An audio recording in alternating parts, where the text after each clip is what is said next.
What are you at? It's Paul from Wicked Acorn. Welcome back or welcome aboard, whichever the case may be.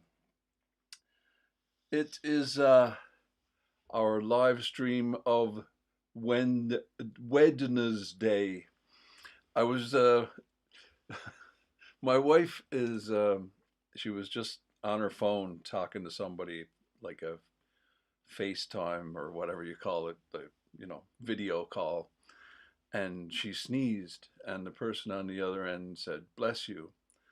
And it struck me as funny that when somebody sneezes, you say "bless you" or "gesundheit" or some such thing.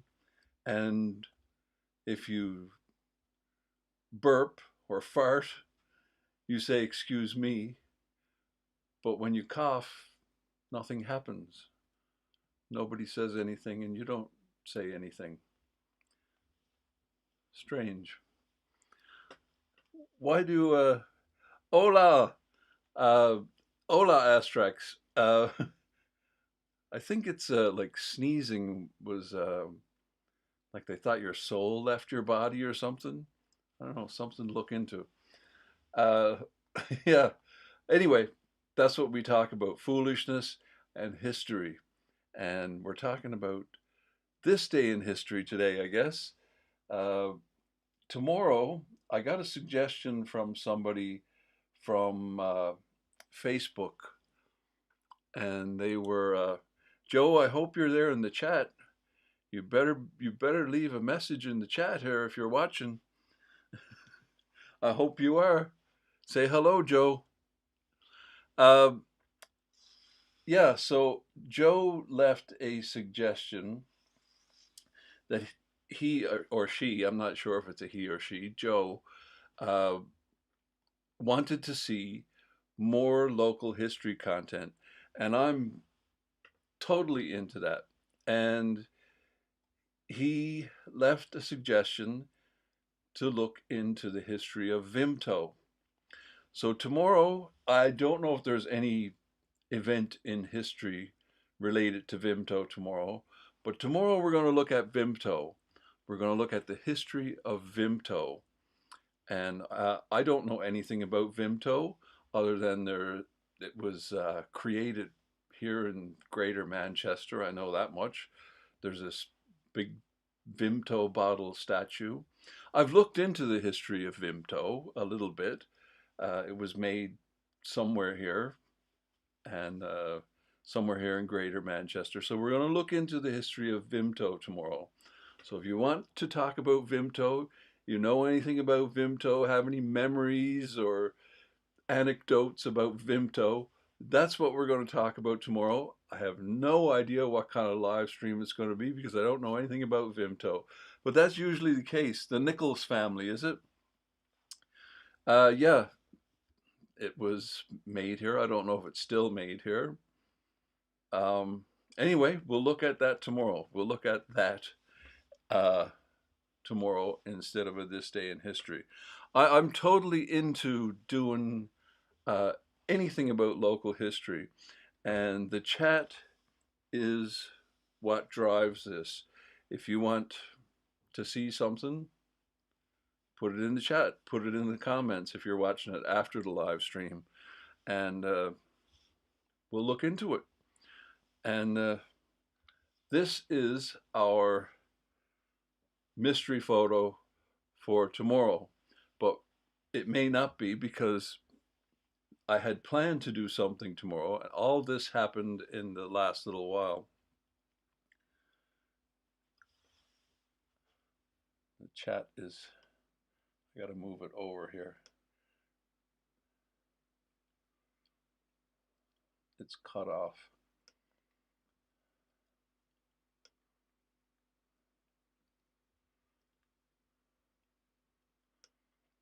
There's so many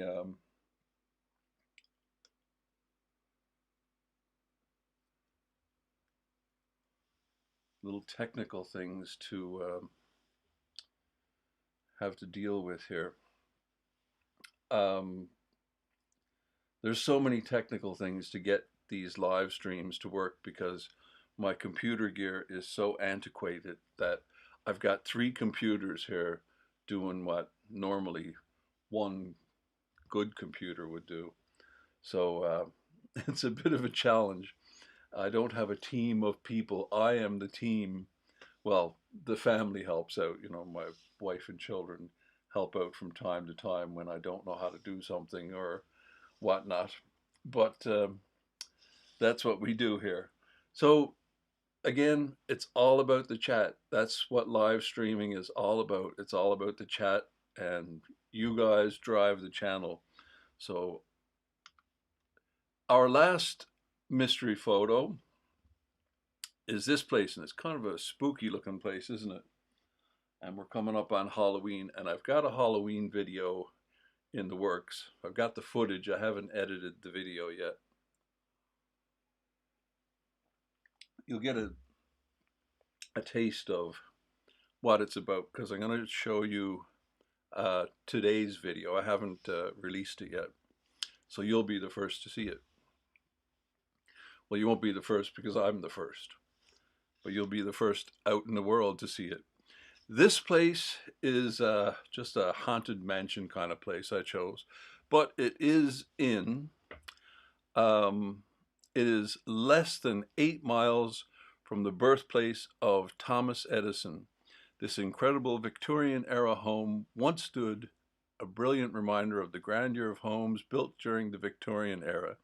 This old Victorian-era home in Milan, Ohio, was once a beautiful testament to that part of our architectural heritage. And I've mentioned clapboard and featherboard, you call it here.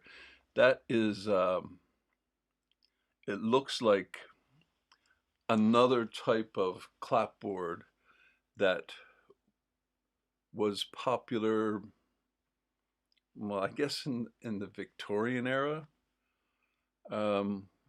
Not sure when, but I know I recognize that stuff, and it was some kind of like cement board.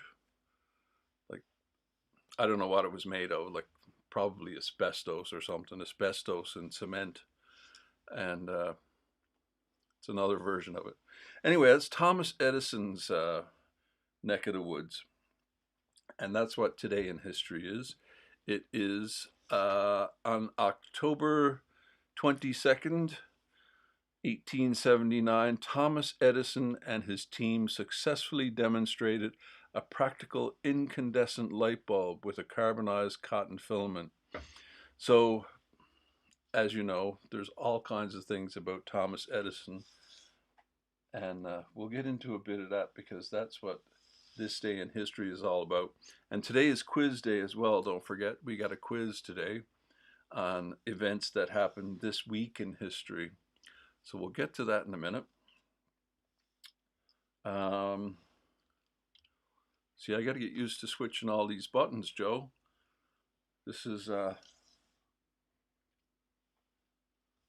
okay, this is just a little bio of Thomas Edison, as if you don't know who Thomas Edison is.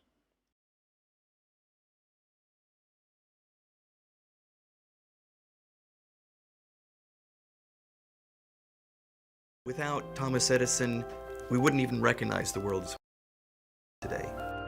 Every time we turn on a light switch or an electric motor, we see the fingerprints of his innovation. Born in 1854 in Milan, Ohio, Edison's first job was selling newspapers on the railroad. By age 15, he was a telegraph operator, where he became interested in electrical science. Edison set out to be an inventor. He hadn't really gone to school to be a scientist or engineer, but by the time he set up his invention factory in Menlo Park, he was producing inventions the way we would produce machines. Edison's first invention to sell was an improved stock ticker, which was a huge success. With his proceeds, Edison created a research laboratory at Menlo Park, New Jersey in 1876. The Menlo Park laboratory that Edison set up was the first of its kind. Today we would have called it an incubator, but at the time it was unique. In 1880, Edison came upon a really practical incandescent bulb using a carbon filament and also an electrical generator system to distribute the electricity to. Yeah, I don't think it's disputed or even debatable. Thomas Edison did not invent the light bulb. He improved on the light bulb. I don't think he ever claimed, maybe he claimed to have invented the light bulb. He, I think it's mentioned in this that when he died, his estate was valued at $12 million or something, which is not a lot considering the things he invented or improved upon. Um, he spent the vast majority of his fortune that he made defending patents. He was in court his entire life defending his inventions. Um, because you can patent an improvement on an invention as well, I guess. So he didn't. There's a video I wanted to do, but I haven't been back yet. But it's something I've looked into, and that's the first film. And the first film, I'm really going back in my mind here now. I don't recall all the details of it. Was, I think, York? No, not York. Leeds. In Leeds, I think. The first bit of film that was ever shot in the world was in Leeds. I'm not certain on that. But anyway, there's a blue plaque on this bridge. And the first moving film was shot from a window out over this bridge. It's a video I will make someday. And, I had the camera on a big stick, holding the camera up and trying to recreate the shot. And it's a very short film. But Thomas Edison claimed to invent that as well. But this guy did it, several years before Thomas Edison got at it. It's one of those things. I mean, there's people always trying to invent something, like a better mousetrap, and so people are always trying to invent and improve inventions. So, who was the first to fly? That's debatable as well. All these things are debatable, but I don't think nobody says Thomas Edison invented the light bulb, because he didn't. He didn't. He didn't invent half the things he gets credit for inventing. And I don't think it's even debatable. People that know the difference, I guess. Light bulbs, which fundamentally changed the way that we live. Our society suddenly became a 24-hour society. Thomas Edison acquired a staggering 1,003 patents in his lifetime. The storage battery, the motion picture projector, the motion picture camera, the phonograph, or record player as we would call it nowadays. We take for granted that we can listen to any music we hear at any time without having to go to a concert hall. But that was not possible before Edison. Thomas Edison made music and pictures accessible. In 1928, Congress valued Edison's work at $15 billion when it awarded Edison the Congressional Gold Medal. When Edison died in 1931 at the age of 84, his estate was only worth $12 million due to decades of defending his patents in court and the Great Depression. Most of Thomas Edison's research was not to understand why something behaved the way it did, but try to understand how to make it better. Edison said that genius is 1% inspiration and 99% perspiration. And I think we could all learn from that.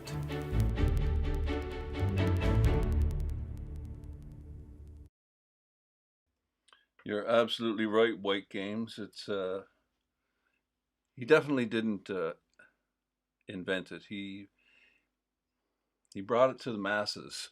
Is what he did. He made enough improvements to make it commercially viable.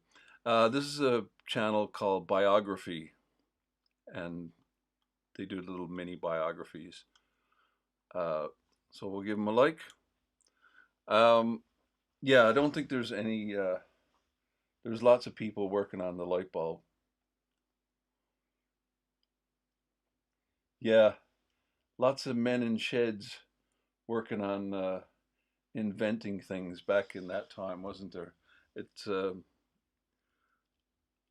I like to think I would have liked to have been in that time to you know, I like mechanical things. I'm no good at inventing computer things, but I might have been able to come up with a better mousetrap. Yeah, lots of things like that. This is an interesting video. So when I started looking at this Thomas Edison stuff this morning, choosing some videos to look at, I remembered this Veritasium video. Sent me down a rabbit hole looking at, so I'll just play a little bit of this Veritasium video. Veritasium, great channel. It's called "This Is Why We Can't Have Nice Things."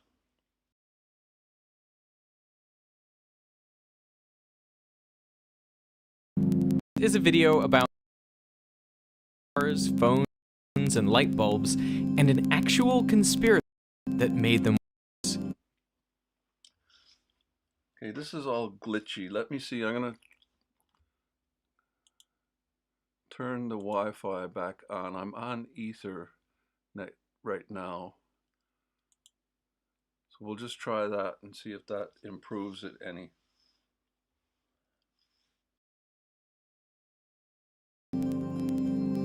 This video was sponsored by NordVPN. More about them at the end of the video.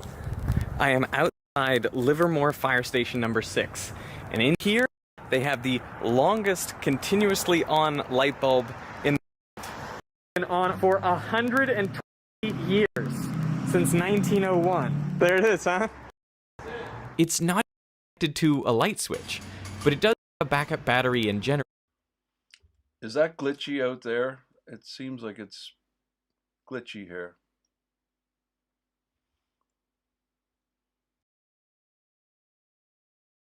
So the question is, how has the light bulb lasted so long? It was manufactured by hand not long after commercial light bulbs were first invented. And yet, it has been running for over 1 million hours, way longer than any light bulb today is meant to last. A while back, a friend of mine told me that someone had invented a light bulb that would last forever. Is that glitching out there? It's driving me crazy. So this goes on to talk about the light bulb cartel, and God, I hope it's not like this for the other video. Yeah, it's a great video. You should check it out. It's like 18 minutes long, so do look at it. It's a great video. Veritasium's the name of the channel. They make science kind of videos.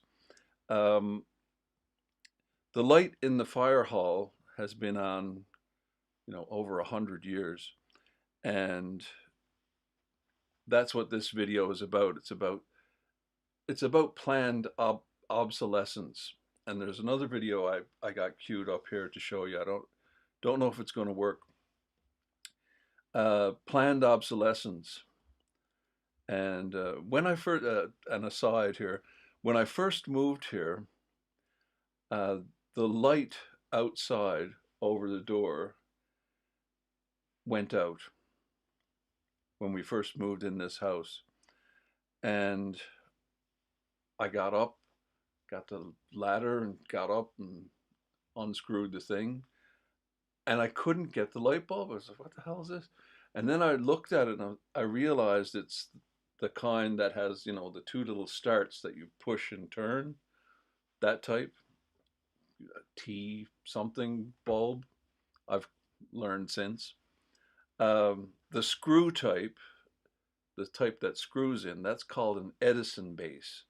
And they're all different names of them. I had no idea that this thing existed.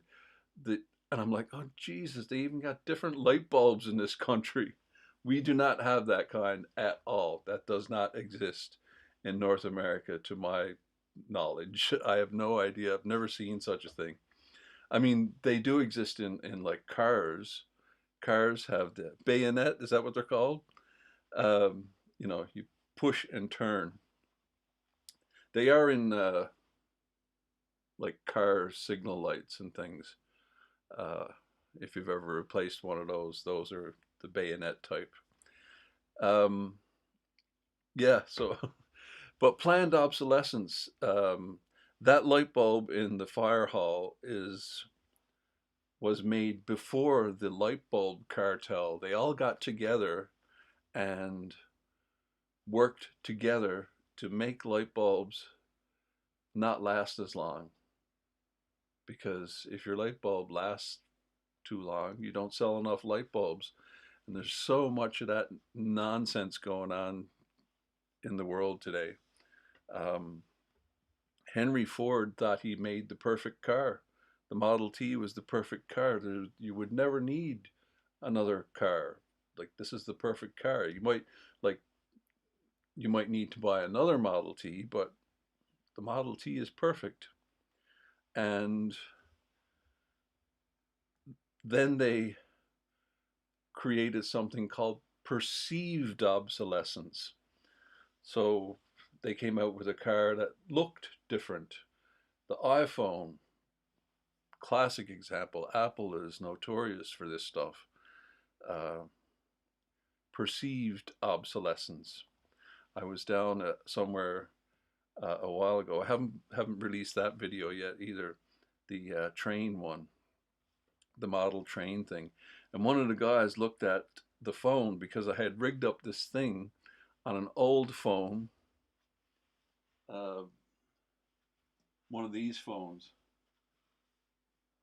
the smaller ones.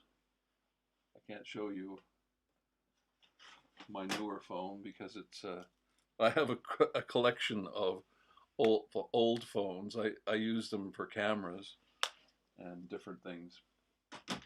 Like, I have it as my overhead camera here when I'm working on stuff. Oh, by the way, that's what I'm working on. Another one of these. The what were we calling that? The Rainbow, the Smarty Bee. So that's one I'm working on there. Now, another one of those. I make mosaics. I've completely lost train of thought. Yeah, it's ridiculous. Oh, and the guy. So I was using that smaller phone because it had to go through the tunnels, and just that little bit of difference. If I had used this one, it wouldn't fit through the tunnel, but this one just fit through the tunnel. And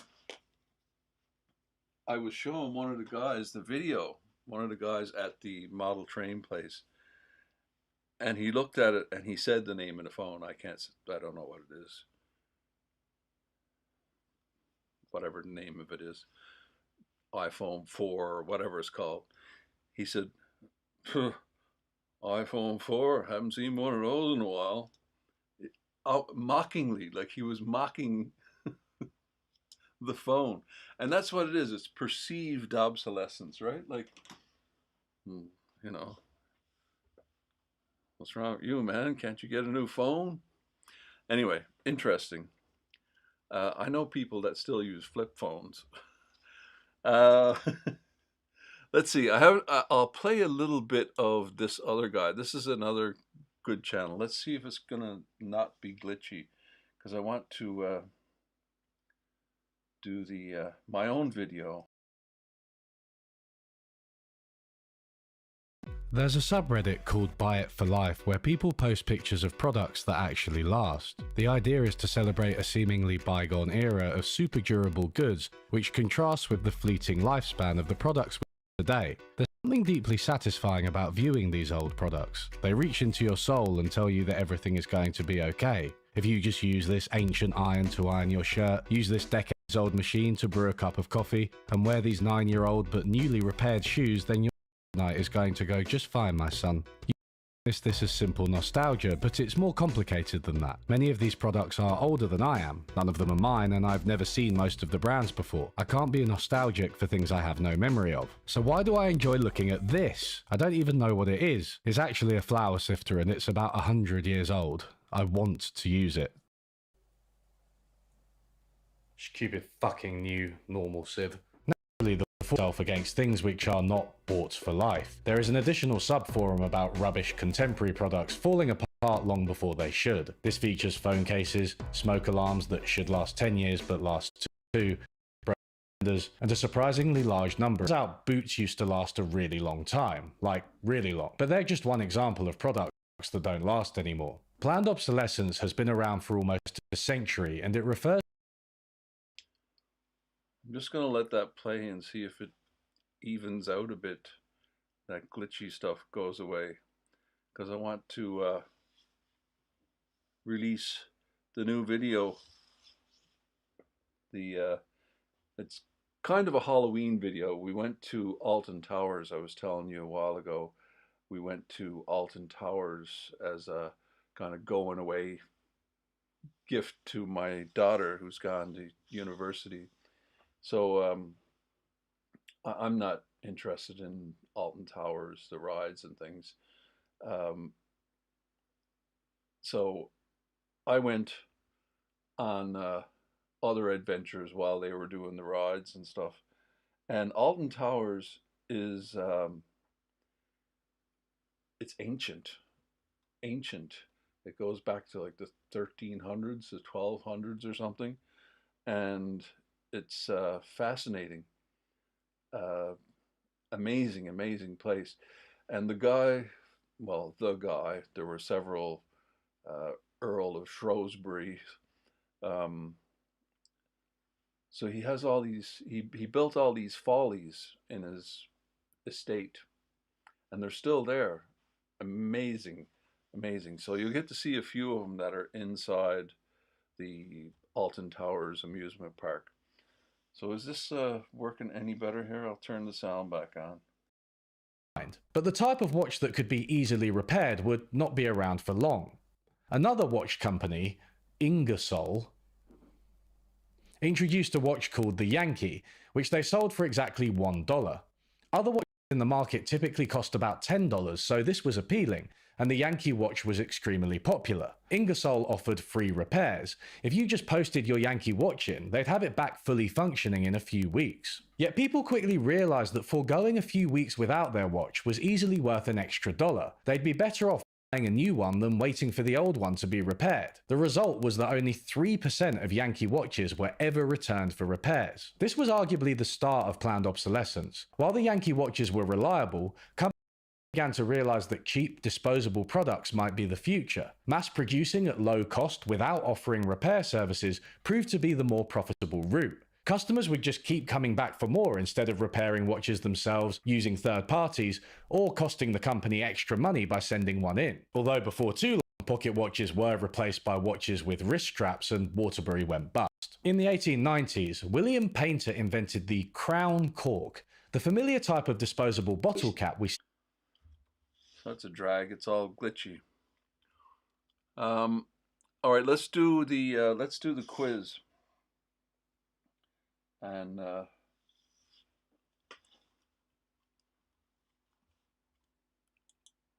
we'll see if it evens out a bit more.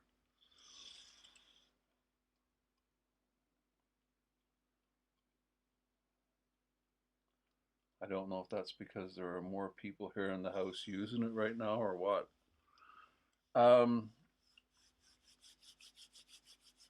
We should know the answer to this one. I think this was yesterday, wasn't it? In which battle in 1805 was British Admiral Horatio Nelson killed in action? Battle of Waterloo, Battle of Trafalgar, Battle of the Nile, Battle of Cape Vincent. So I think somebody should know the answer to that one. That's, I think that was yesterday, wasn't it? So we can't advance until you answer, so throw up an answer.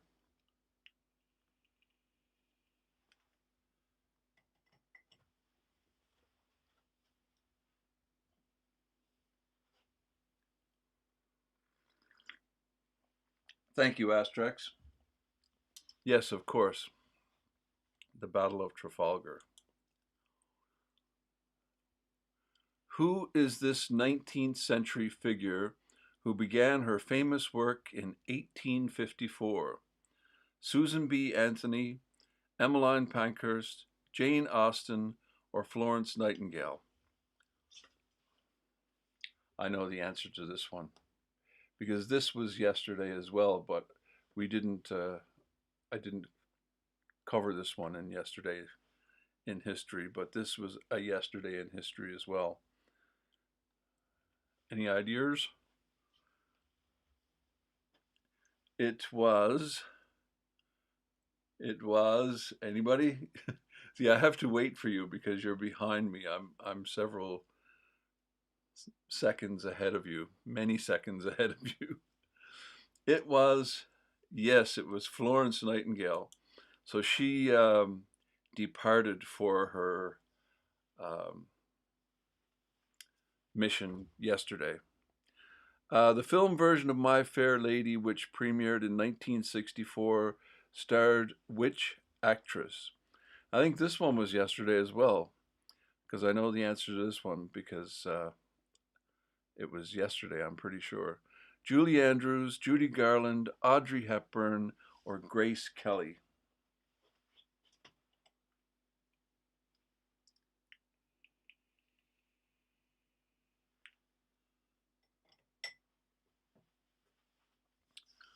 Julie Andrews? No, I think it was Audrey Hepburn. Yes. I only know that because I read it yesterday. Who was the first European to sail into and then across the Pacific Ocean in 1520? We should know this one. Ferdinand Magellan, Francis Drake, Vasco da Gama, or Christopher Columbus? We did that one yesterday. We know this one. It's Ferdinand Magellan. Interesting story, the history of Ferdinand Magellan. It's quite an interesting tale that I knew nothing about until yesterday. And we only covered, scratched the surface of his mission to, it was 3 years, I think it took to go around the world.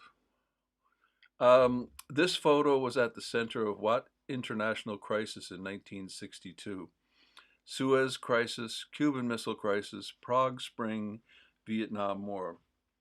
So this one we talked about on the 14th. That was when they took this photo. Yes, the Cuban Missile Crisis.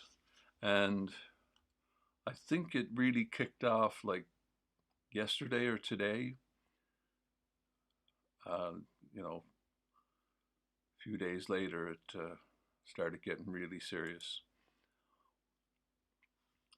True or false? In 1091, a tornado struck London, demolishing London Bridge. 1091. 1091. Boy, that's way back there, isn't it?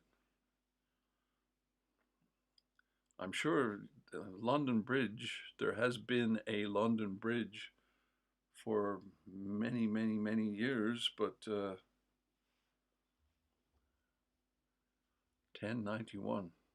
Does anybody know? False? All right, we'll go with false. No, it's true.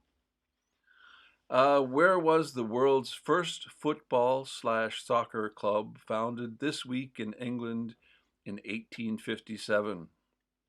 Ooh, Manchester, London, Birmingham, or Sheffield? I haven't seen this one, so it's probably like tomorrow or the next day. This covers, what does this cover? I don't see the date there that this covers. It said at the beginning, but we're in the middle of the week. Sheffield? Yes, it is Sheffield. The charge of the Light Brigade, which took place this week, was the subject of a famous poem by which poet? Alfred Tennyson, William Wordsworth, Lord Byron, or Walt Whitman? I think I know the answer to this. I went out to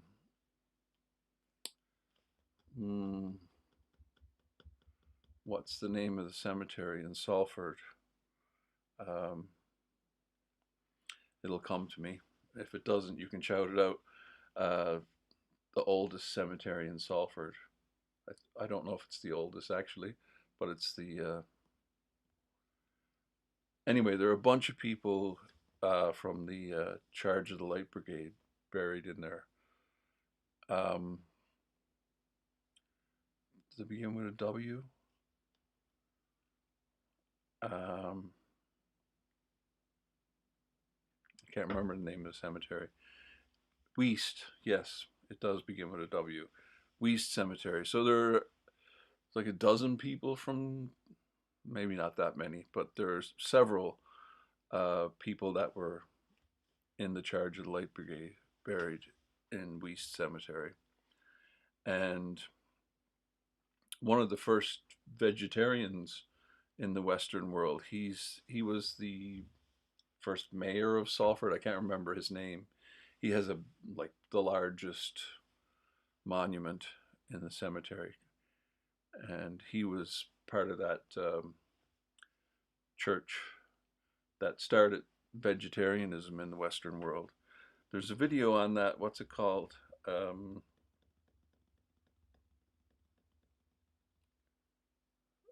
Something about cornflakes. Video I did about vegetarianism that started in Salford, really. I don't know the answer to this. I think it is Tennyson. Yes, it's Tennyson. October 26, 1977 is the anniversary for the worldwide eradication of which disease through vaccination? Polio, Yaz, smallpox, malaria. Well, I think there's only one disease that's ever been eradicated.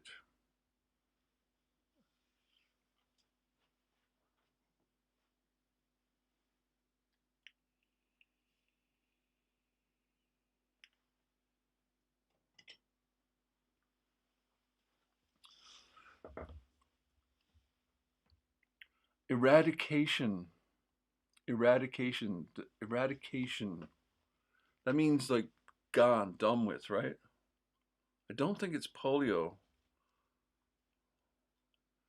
I'm pretty sure it's smallpox. Smallpox is the only disease that's been, like, the last case must have been that. I don't know. Smallpox, I'm pretty sure it's it's smallpox. The famous gunfight at the OK Corral in 1881 featured which notorious martial gunslinger? Billy the Kid, Doc Holliday, Calamity Jane, Wyatt Earp. Well, two of those people were at the gunfight at the OK Corral.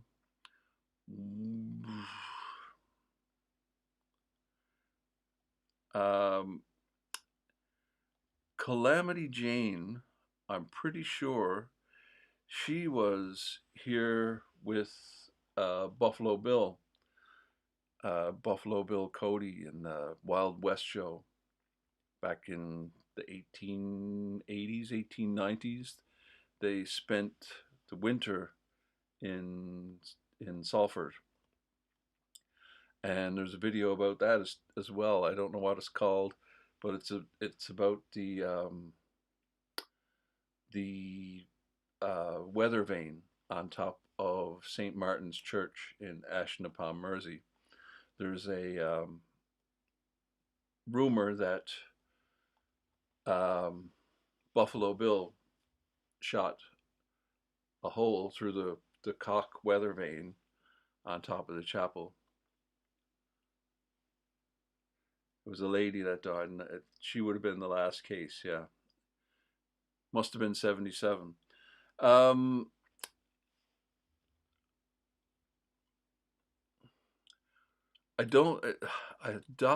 Billy the Kid was an outlaw, so it wouldn't be him. Doc Holliday was at the gunfight. Wouldn't be Calamity Jane. She wouldn't have been a marshal, I don't think. Not a woman back in those days. So I'm going to think it's Wyatt Earp. It is. 9 out of 10, not bad. All right, let's get back to see if the video is going to play any better now. Oops. So this is, I'm going to let this play, and hopefully it's going to work better than it has been up until now. It's swirling, not a good sign. All right, let's see if it's going to play. So you guys are the first to see this. It's not been released yet. It's just a bit of fun going around Alton Towers. But if you've not been to Alton Towers, it's fun. Like, I'm not into going on these rides at all, but it's a lot of fun. It's a lot of fun to be there. And there's a whole wilderness area with all these follies and things inside of it. It's pretty neat. Hi guys, you're not going to believe where we are today. We're going on a bean train. I've just been informed it's the first day of Halloween, and it's September. This is the start of their Halloween season, I guess. I didn't know Halloween was a season.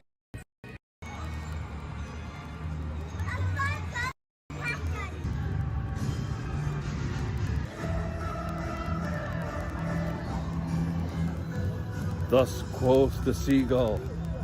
Mine? So, welcome to our adventure at Alton Towers. Now, I'm not much of a roller coaster guy. This is, we're on the cable cars here that takes you between different sections of the park. And we actually walk through this section, this wooded section. And the Earl of Shrewsbury, he was really into architecture and building follies and things. And there's all kinds of wonderful things to see in this woodland down here. So we'll see that in a bit, but this is more my speed of roller coaster, and I had no interest in going on the ride, so I went on a solo adventure to see the chained oak tree, or the cursed oak tree of Alton Towers. And the ride Hex is based on this legend.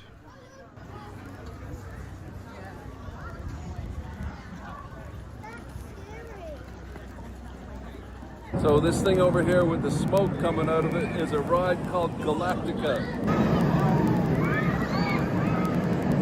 But I'm not going on Galactica, I'm going on the thing over here with the smoke coming out of it, the ride called Smoking Section.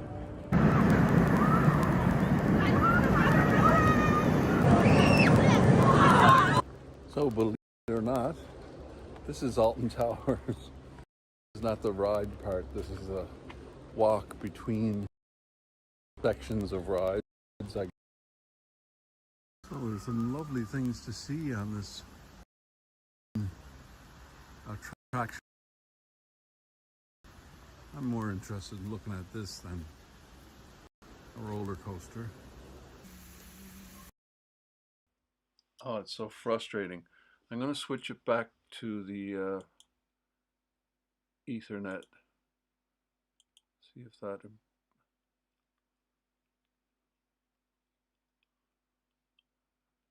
There's nothing different. So why it's not playing properly, I don't know. The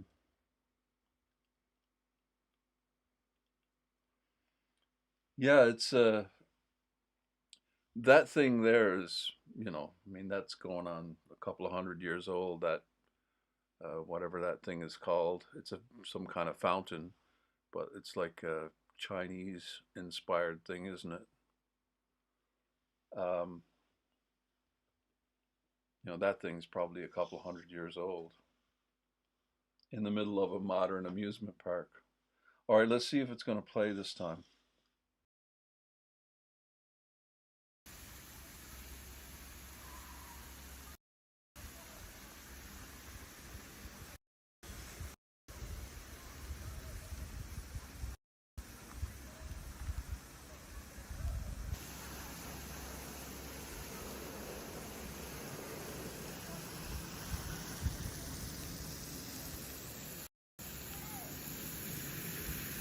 Quite water coming off that.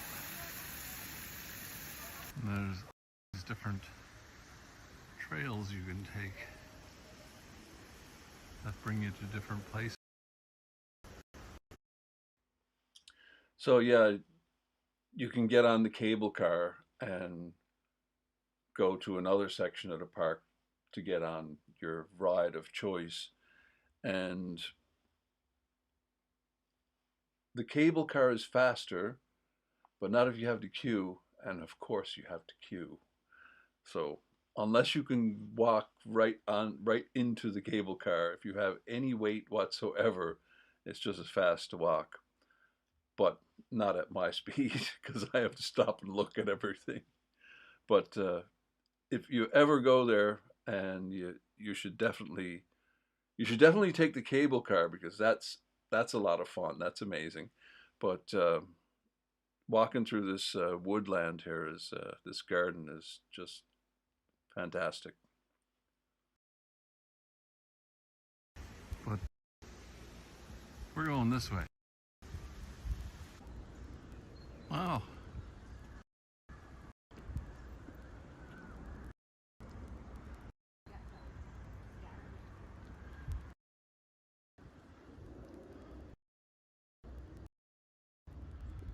Don't know what this rock is called.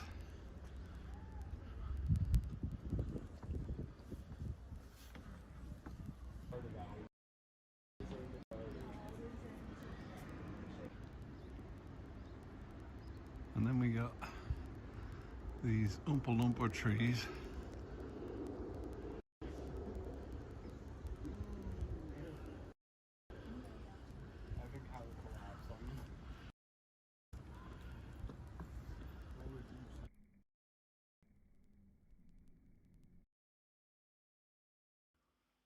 Is that in Bath? I've been to Bath. I've been all over this country. I haven't been to the south coast of the country. Oh, the cable cars are really like, they're really like, I would have done it again. Um, that's my kind of ride. I really enjoyed it. The cable cars are really neat to go in. Bath. I've been to Bath. I haven't really been to the south. I've been to the West Country South, that part of the South Coast. I've been, yeah, all over the country. We used to visit here like every year before we moved here. Even with the kids, we used to visit here a lot before we moved here. So I've been all over the place in this country. Half the places I don't remember. I don't remember the names of them. Well, I remember the names, but I can't put the place with the name.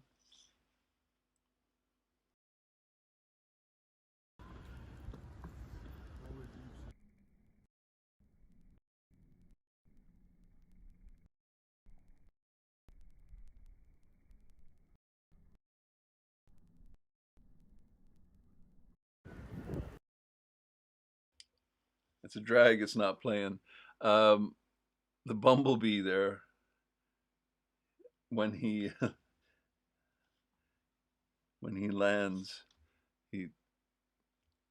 I did it high speed, slow motion, and he crashes into the flower there. Anybody know the name of that flower? I think it's Michaelmas daisy or something like that. Is that what it's called? It grew in the ditch in front of my workshop.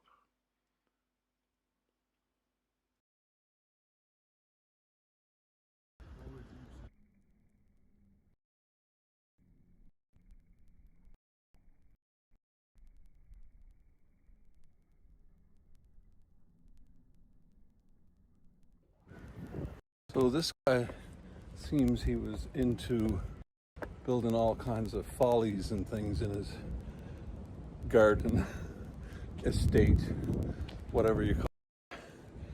And there are architectural everywhere here.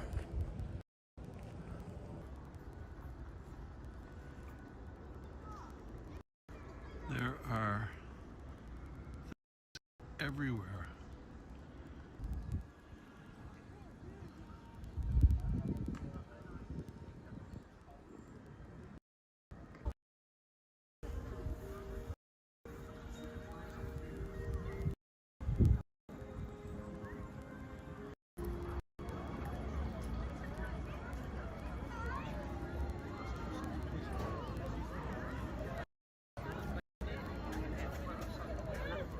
So this is the tower, and I think this is where the hex thing is, which will tell us the story of the chained oak tree. It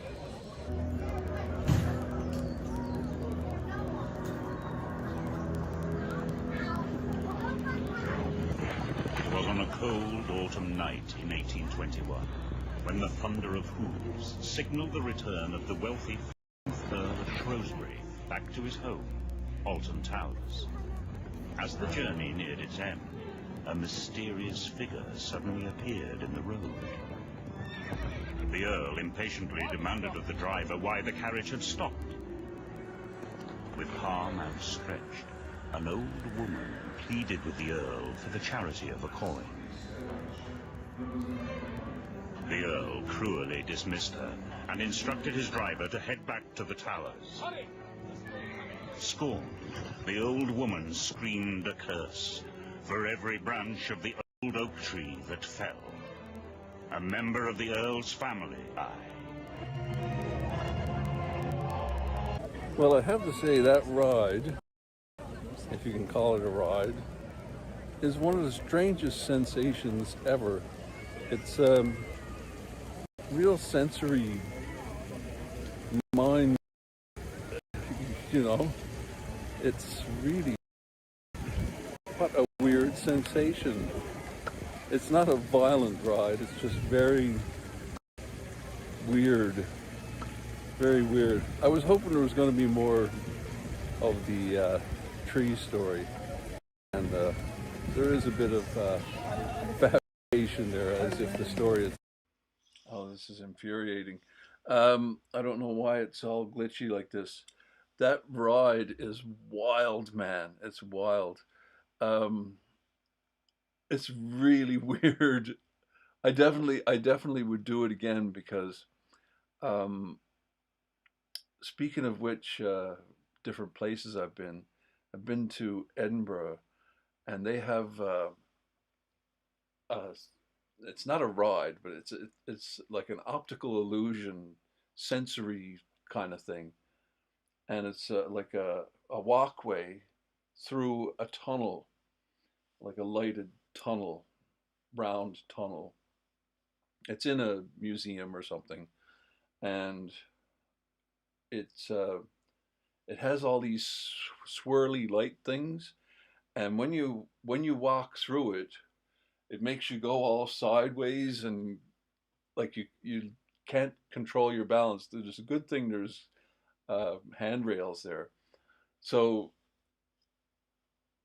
myself and the guy I was with, Steve, we just, because there was nobody there, we were like the only people in the museum at the time. It was near closing time, and so we just kept going back and forth through this thing, trying to figure it out, right?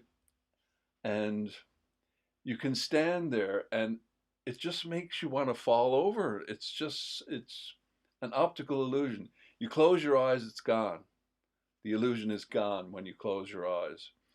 And if you really, really concentrate, you can turn it off in your mind and like not feel like you're falling over, but it takes a lot of concentration. And this ride is that kind of thing. I know that doesn't do any justice to it. You have to experience it. But it's you're seated.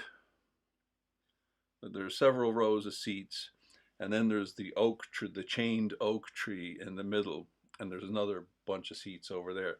So it's kind of like an auditorium, kind of like a laboratory. A medical theater kind of thing, and that's what they're, spooky. The Earl brought the chained oak tree back to the place, and it's all this legend stuff. And it's really weird.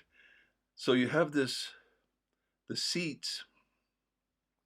So the seats spin, like they don't go like 360, but they go like that. They're moving like a rocking chair kind of thing, or a pendulum kind of thing. But then the room that you're in must be a tube kind of thing, and that spins around. And the very first thing you experience, so you get these two things rotating in opposition to each other. So it feels like you're moving, like you feel like you're moving, but the tube outside, with the walls, is moving.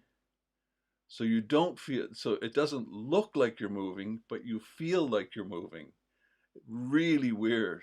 And you're just seated in a seat with a lap bar. It's not a violent ride at all, not at all. I enjoyed it. I don't like the violent rides. And it's not a fast spinning thing. It's not fast. It's not violent at all. It's just a real sensory, what the hell is going on? Really, really fun, weird thing. Anyway, I'm just hoping this is going to start working here now. It was not fabricated, but it's it's worth the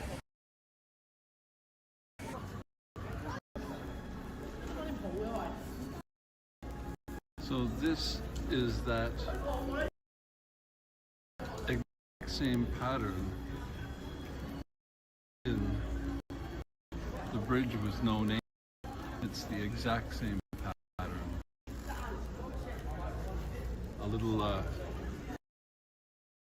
busy. There are more. The same. It's got the opposing diagonal lines meet the center, and then border with. This is a real annoyance. I'm going to try something here. See, Joe, if you're watching this, if you're out there and not leaving a comment, if you're watching this afterwards, this is part of the reason why I have to do these things, because I have to work out all these glitches.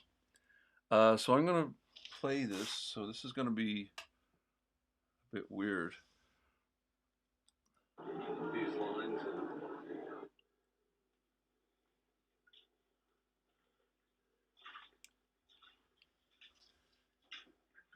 So this is playing fine, but the feed going out is not playing properly. So this one has those straight. So it's in this computer. Edges, the diagonal thing going on. So that's the bridge. Can anybody give me a date? The bridge with no name in Sale, Bagley. So I was walking out of Alton Towers, and I noticed the brick has the same pattern as the bridge with no name. Bellevue, yeah, that's, I would have liked to have seen that. Period of time. It's exactly the same as in the bridge with no name between Bagley and Sale and Northern Moor there. So I don't know the date of this tower, and I don't know if this would be a reliable way of dating it, but I'll look into that.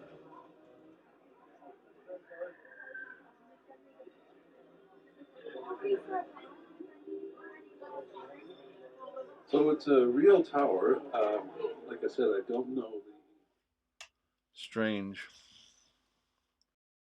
but I think it's built to resemble something older than it actually is. This guy was really into follies and, you know, old architecture and stuff, and something that was older, an older style architecture than the actual time period he was in, even though it was quite some time ago. Don't know the dates, I've forgotten the dates. 1800s maybe? Maybe it's older than that, I don't remember. You gotta love these old places. So I think that tower was renovated to like 1811, but again it was built to resemble something much older, you know, neo-Gothic kind of thing.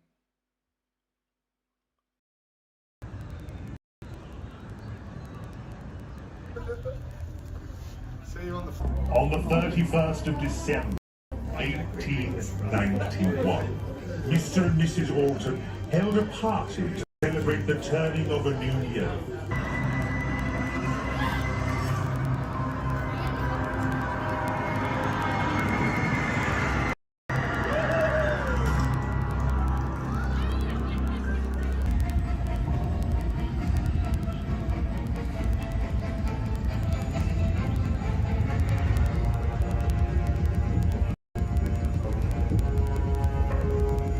It's all starting to get freaky now.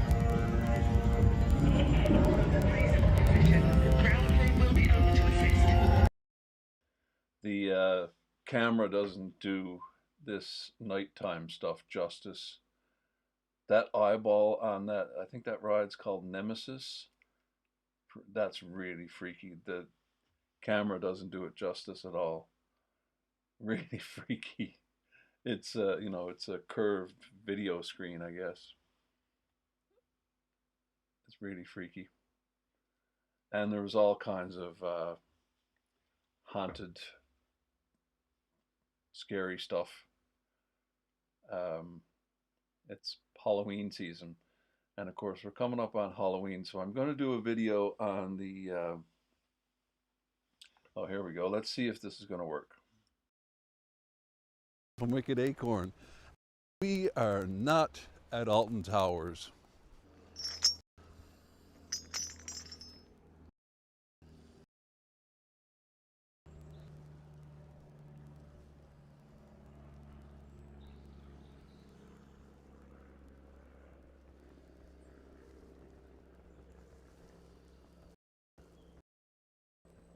Huge branch fell in 2007 apparently. Thanks for watching. See you in the next one. So that is the chained oak tree, the cursed chained oak tree. So nobody knows why it's there. It's out in the middle of the wilderness somewhere, you know. And don't look it up yet. I'm going to do a video on it for Halloween, so don't go looking into it yet. Wait till you hear my version of the story. There's a really good one that came out a couple days ago, actually, And it's a really good video, and I'm definitely not going to be able to top his version of it because he really went deep dive into the history of the chained oak tree. So I'm just going to do a spooky, fun Halloween video, and I'll put a link to that guy, his video of it. It's really good history of the legend of the chained oak tree. That's the acorns I was showing you. So I picked up all these acorns from the cursed oak tree. But it's this ancient oak tree in the middle of the forest. It's not in Alton Towers. It's not in, but it would have been in the Earls of Shrewsbury's estate or garden or whatever. And it's just this massive oak tree with stairs, stone stairs leading up to it. And it's all chained up. And the chains are grown into the tree is grown around the chains. Massive big chain that would have cost a fortune back in the day. So the legend is, as you saw there, I don't know if you heard it because it was all glitchy. The legend is that the Earl was driving along that trail and an old woman stopped him and asked him for some money. And he said, no, get out of here.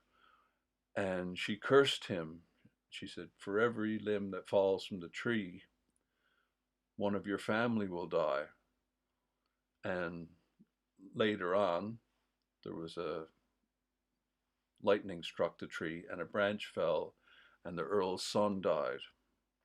So anyway, then he goes out and chains all the branches up so that no more branches will fall from the tree. And anyway, interesting story. The hex ride takes it to a whole nother level of, but that's an actual legend from hundreds and hundreds of years ago. Interesting little story.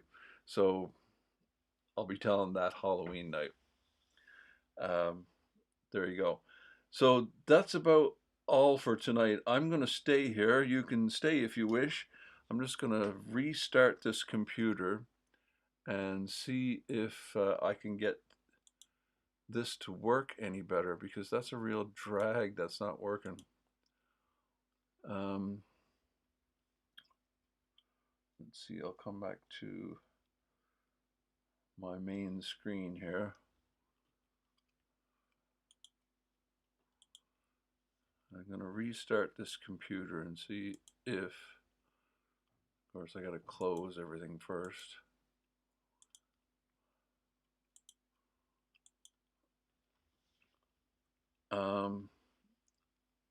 That's going to close OBS on this computer. Can I do that? I should be able to. That shouldn't affect anything.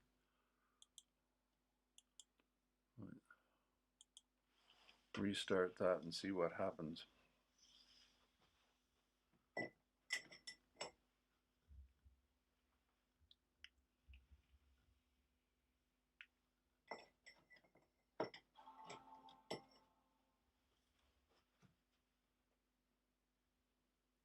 So tomorrow we're going to look at Vimto as per Joe's request. Joe, you better leave a comment. We're going to look at Vimto, something a little closer to home, and see what we can find out about Vimto.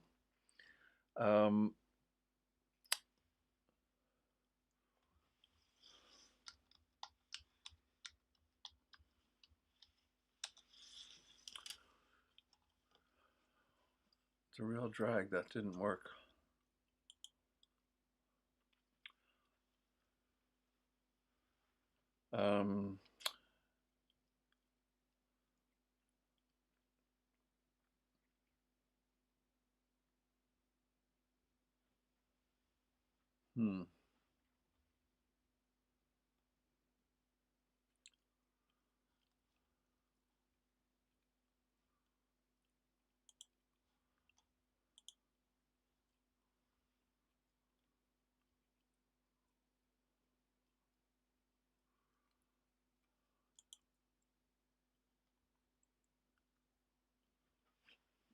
Getting all this to work now is going to be,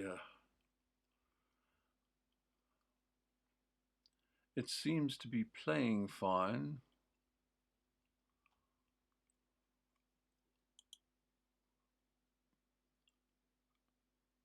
Somewhere between that computer and this computer.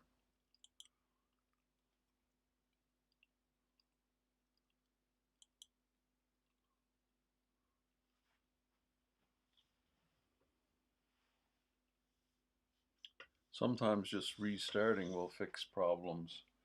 Let's see if that's the case.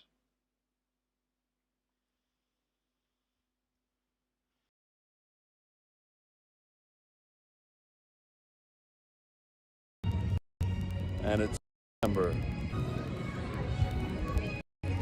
To start Halloween season, I guess. No Halloween season.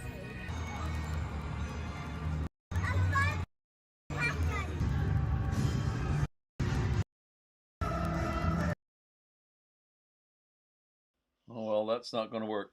What are you saying there, Asterix? Vim Tonic's history as it is a Mancunian beverage, and I used to deliver to the factory and come out with free Vimto. Yeah, there you go. Well, you'll have to help us out tomorrow because we're going to talk about Vimto tomorrow. So brush up on your Vimto history. So that's not working. So hopefully it's this computer, and hopefully restarting this one will get rid of that problem. Well, there you go. Well, that was a tech nightmare episode. Again, we have these problems from time to time, and that's what I'm trying to iron out, all these tech problems. I want to start simulcasting to Facebook as well. So that's another technical challenge. Because the reason I started doing this is I want to get the guys from the Mersey Millers, that's the team that's working on trying to save the millstone from the Mersey up there, the Ashtabula-on-Mersey mill from the 14th century, from like the early 1300s. And the millstone is there in the Mersey, going to be swept away, and we're trying to rescue it, and running into a lot of problems with the property owner. So we're hoping to do that. So I want to get the guys together here so we can talk about it and update you on the trials and tribulations of that. So tomorrow we're going to talk about Vimto. So see you in that one.